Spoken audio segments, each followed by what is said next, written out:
আসসালামু আলাইকুম ওয়া রাহমাতুল্লাহি ওয়া বারাকাতুহু। আলহামদুলিল্লাহ ওয়াসসালাতু ওয়াসসালামু আলা রাসূলিল্লাহ ওয়া বা'দ। সুপ্রিয় দর্শক শ্রোতা ভাই ও বোন, যে যেখান থেকে আজকের এই ভিডিওটি দেখছেন সকলকে জানাচ্ছি আরমানিজ ইসলামিক স্টুডিওর পক্ষ থেকে আন্তরিক মোবারকবাদ ও শুভেচ্ছা। প্রিয় দর্শক শ্রোতা ভাই ও বোন, আজকের ভিডিওতে আমরা জানব এমন কতিপয় লোক সম্পর্কে যারা জান্নাতুল ফিরদাউসের মালিক হবেন, জান্নাতুল ফিরদাউসের ওয়ারিস হবেন। আসুন জেনে নেই কারা সেই সকল লোক। আল্লাহ পাক রব্বুল আলামিন পবিত্র কোরআনুল কারীমের সূরাতুল মুমিনুনের মধ্যে উল্লেখ করেন, আল্লাযীনা হুম ফি সালাতিহিম খাশিউন। তাদের গুণাবলী উল্লেখ করতে গিয়ে আল্লাহ তাআলা প্রথমেই বলেন, যারা নামাজের মধ্যে বিনয়ী হয়। অর্থাৎ নামাজে দুইটা জিনিস হয়, একটি হলো খুশু আর একটি হলো খুদু। খুশুর ব্যাখ্যায় লেখে, খুশু হচ্ছে অন্তরের বিনয়তা, আন্তরিকভাবে বিনয়ী হওয়া নামাজের মধ্যে। অর্থাৎ নামাজের যে তিলাওয়াত, নামাজের যে তাসবিহাত, এগুলো একেবারে মনোযোগ দিয়ে বিনয়ী ভাবে এগুলোকে শোনা এবং এগুলোকে আমল করা, নামাজের মধ্যে তিলাওয়াত করা। আর খুদু এর ব্যাখ্যায় বলা হয়েছে, এটা হলো বাহ্যিক অঙ্গ প্রত্যঙ্গের অবনত করা। আর খুদু হচ্ছে মানুষের যে বাহ্যিক অঙ্গ প্রত্যঙ্গ রয়েছে এগুলোকে অবনত করা আল্লাহর সামনে, একেবারে নীরবে সুন্দরভাবে সোজা হয়ে একেবারে অবনত হয়ে আল্লাহর সামনে দাঁড়ানো, বুক টান টান করে না দাঁড়ানো। 2 নম্বরে আল্লাহ পাক রব্বুল আলামিন বলেন, ওয়াল্লাযীনা হুম আনিল লাগওয়ি মু'রিদুন। ওই সকল লোক যারা অনর্থক কাজ থেকে নিজেদেরকে বিরত রাখে। এখানে অনর্থক কাজ দ্বারা এমন কাজকে বোঝানো হয়েছে যেটি দুনিয়াতেও ফায়দা নেই, আখিরাতেও ফায়দা নেই। অর্থাৎ দুনিয়াবি উখরাবি কোনো ফায়দা নেই, এমন কোনো কাজ যে ব্যক্তি করবে না, যে এ সকল কাজ থেকে বিরত থাকবে, তাদের কথা বলা হয়েছে। তো 2 নম্বর গুণের কথা আল্লাহ তাআলা বলেন, যারা অনর্থক কাজ থেকে নিজেদেরকে ফিরায় রাখবে। 3 নম্বরে আল্লাহ পাক রব্বুল আলামিন বলেন, ওয়াল্লাযীনা হুম লিয-যাকাতি ফাঈলুন।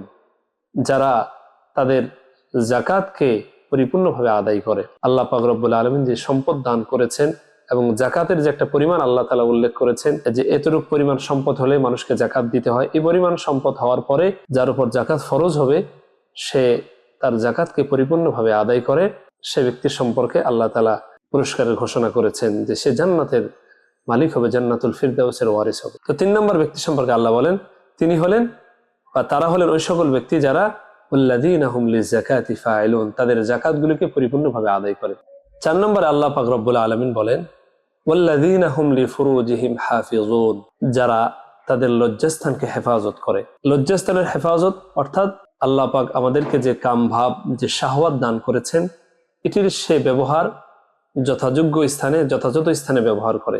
অন্যায়ভাবে, অন্যায় কোনো স্থানে, খারাপ কোনো স্থানে সে ব্যবহার করে না। অর্থাৎ যে সকল স্থানে আল্লাহ তাআলা ব্যবহারের অনুমতি দেন নাই, বৈধতা দেন নাই, সেগুলোতে সে ব্যবহার করে না, সেগুলো থেকে সে তার লজ্জাস্থানকে হেফাজত করে। আল্লাহ তাআলা পরবর্তীতে বলে দিয়েছেন তার এই লজ্জাস্থানের ব্যবহারের বৈধতা কোন কোন জায়গায় রয়েছে। আল্লাহ তাআলা বলেন, ইল্লা আলা আজওয়াজিহিম আও মা মালাকাত আইমানুহুম ফাইন্নাহুম গায়রু মালুমিন। তবে সে তার স্ত্রীর সঙ্গে, তার দাসীর সঙ্গে তার লজ্জাস্থানের ব্যবহার করতে পারবে, আর এতে সে নিন্দনীয় হবে না, এতে তাকে মন্দ বলা হবে না। এরপরে আল্লাহ তাআলা যারা এই অন্যায় কাজের মধ্যে লিপ্ত হবে তাদের ব্যাপারে বলেন, ফামান ইবতাগা ওয়ারাআ যালিক ফাউলাইকা হুমুল আদুন।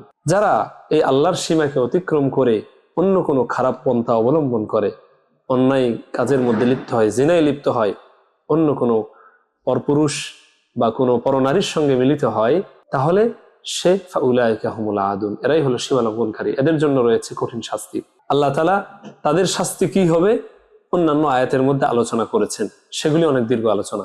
এরপরে আমরা জানবো 5 নম্বরে আল্লাহ পাক রব্বুল আলামিন বলেন, ওয়াল্লাযীনা হুম লিআমানাতিহিম ওয়া আহদিহিম রাউন। 5 নম্বর আল্লাহ তাআলা বলেন, ওই সকল ব্যক্তি যারা তাদের আমানতকে ঠিকমতো আদায় করে, ওয়া আহদিহিম রাউন, এবং তারা যে ওয়াদা প্রতিশ্রুতি দিয়েছে মানুষকে, বা আল্লাহর কাছে আমরা যে প্রতিশ্রুতি দিয়েছি সেটিকে পরিপূর্ণভাবে আদায় করে, এটার মধ্যে কোনো কমিখামি করে না। কোনো একজন ব্যক্তি আমাদের নিকট আমানত রাখলো, আমানতটা ঠিক মতো তার নিকট পৌঁছে দেওয়া, সে যখন চাইবে সঙ্গে সঙ্গে দিয়ে দেওয়া। এরপরে কোনো প্রতিশ্রুতি দেওয়া, আমরা আল্লাহ পাক রব্বুল আলামিনের কাছে প্রতিশ্রুতি দিয়েছি যে আপনি আমাদের রব, আমরা আপনার সবকিছুকে মেনে নিলাম। এখন আমাদের দুনিয়াতে দায়িত্ব হলো আল্লাহ তাআলার প্রতি ঈমান আনা, আকীদা সহি রাখা, তার যে ইলমে ওয়াহী তিনি নাজিল করেছেন এগুলোকে বিশ্বাস করা, এগুলো প্রতিশ্রুতিকে রক্ষা করার শামিল। এছাড়া আমরা মানুষের সঙ্গে যে সকল ওয়াদা করি, প্রতিশ্রুতি দিয়ে থাকি, বিভিন্ন কমিটমেন্ট করে থাকি, এগুলোকে আদায় করা। 6 নম্বরে আল্লাহ পাক রব্বুল আলামিন বলেন ওয়াল্লাযীনা হুম আলা সালাওয়াতিহিম ইউহাফিজুন। আল্লাহ পাক রব্বুল আলামিন বলেন ওই সকল লোক যারা তাদের নামাজের হেফাজত করে। এই নামাজের হেফাজতের উদ্দেশ্য হলো নামাজকে যথাযথ সময় আদায় করা, নামাজের যে সময় রয়েছে এই সময়ের মধ্যে আদায় করা, এবং নামাজের মধ্যে যে ফরজ, ওয়াজিব, সুন্নত রয়েছে এগুলো ঠিক মতো আদায় করা, নামাজের কিরাআত সহিহ শুদ্ধভাবে তেলাওয়াত করা, এবং নামাজের মধ্যে উদাসীনতা না থাকা, উদাসীনভাবে নামাজ না পড়া, একেবারে একাগ্র চিত্তে মনোযোগ দিয়ে ইখলাসের সহিত নামাজ আদায় করা, মানুষকে দেখানোর জন্য নয় বরং একমাত্র আল্লাহকে খুশি করার জন্য আল্লাহর কদম মোবারকে সিজদা করা। এই কথাটি আল্লাহ তাআলা এই আয়াত দ্বারা বুঝিয়েছেন ওয়াল্লাযীনা হুম আলা সালাওয়াতিহিম ইউহাফিজুন। আল্লাহ পাক রব্বুল আলামিন এরপরে আয়াতে এই সকল লোকদের ব্যাপারে ঘোষণা করেছেন উলাইকা হুমুল ওয়ারিসুন, এরাই হলো সেই ওয়ারিস আল্লাযীনা ইয়ারিসুনাল ফিরদাউস, যারা জান্নাতুল ফিরদাউসের ওয়ারিস হবে, জান্নাতুল ফিরদাউসের মিরাস পাবে। হুম ফিহা খালিদুন, তারা চিরদিন সেই জান্নাতুল ফিরদাউসের মধ্যে থাকবে।